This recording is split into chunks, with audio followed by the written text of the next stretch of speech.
Hello and welcome to Megawatt, where each week we give you the lowdown on the latest piece of kit from the world of technology and gadgets. This week we're all about media streamers, and in particular whether the Apple TV will be able to beat the Archos TV Plus in a battle royale showdown. Will they make your viewing experience better? Will they make it out of this world? Stay tuned to find out. So what do you get for the Archos TV Plus? Well, you get a box which has a 250 gig hard drive in it, and you get a number of connectors on the back. You've got RGB, there's a component video, there's S-video, there's audio in and out, you get an Ethernet in case you don't want to use the Wi-Fi, there's also HDMI, however no HD support, and then you have the number of options of actually importing content in either from a Freeview player, DVD player, Skybox, etc, etc. There is also on the side a USB connector for actually getting content in via a USB disk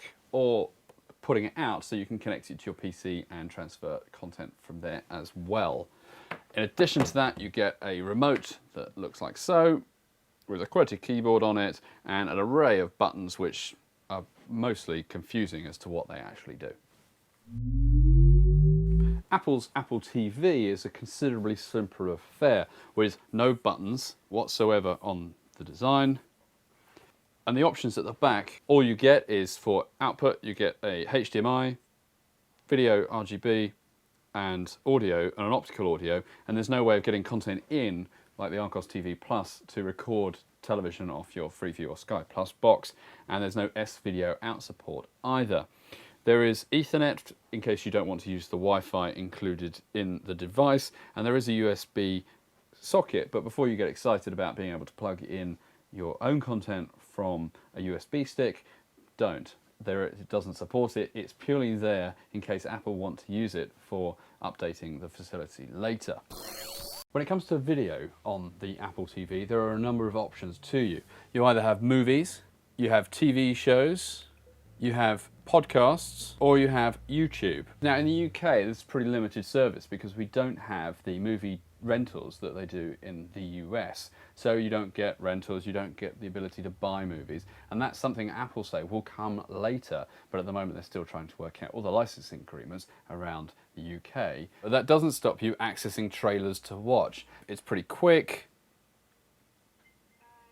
and it streams live down your internet connection to the device.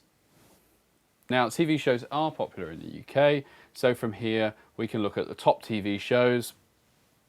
For example, we can see if we want to watch an episode of Spooks, and then either buy all the episodes for $16.99 or buy each individual episode for $1.89. And as long as you've got an Apple iTunes account, which you've probably done through your computer anyway, then you can just, it's a case of click, and you can preview, or alternatively you can buy it. Now when you buy it, it automatically gets downloaded to your Apple TV box, but it will also be synced to your iTunes. Finally, there is YouTube.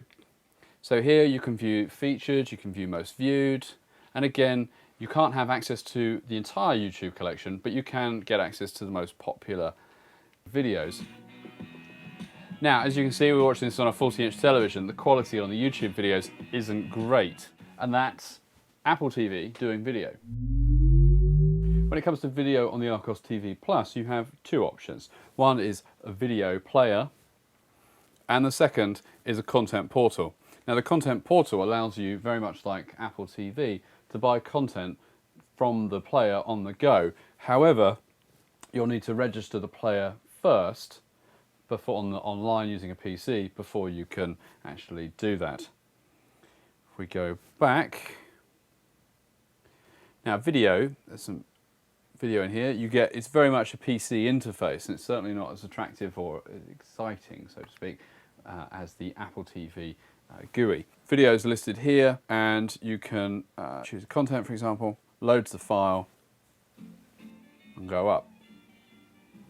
You have a number of other features, such as you can choose the format, all from the video. You need auto, full screen, maximized, original, so this was a 4x3 format. You can change the speed if you want to slow things down, and you can then set bookmarks so you can go back to a specific place every time.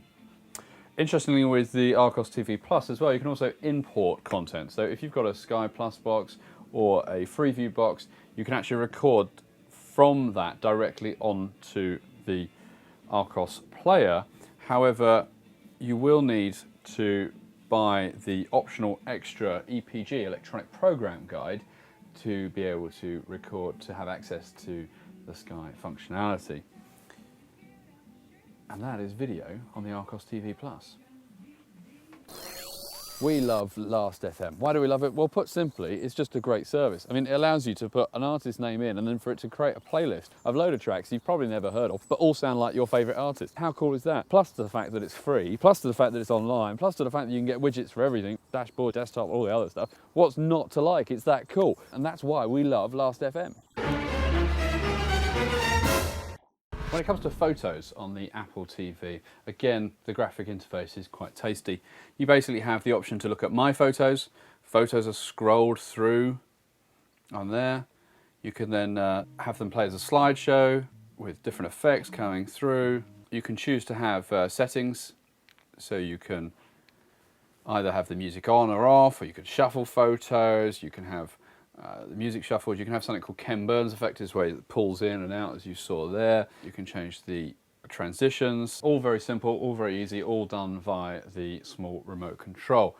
However, what we really like is that you can either stream photos direct from your .Mac account or from your Flickr account.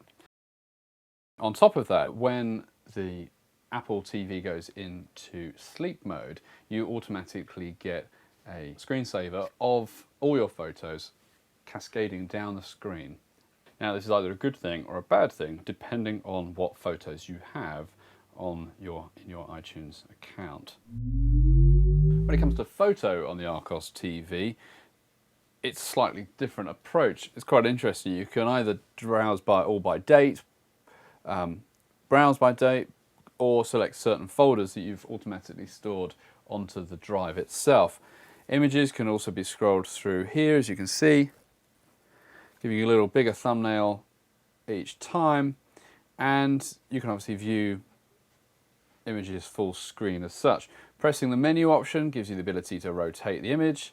Also, you can start a slideshow, and then from the slideshow option you can then also select the settings. It's all very basic, it's all very simple, and that's photos.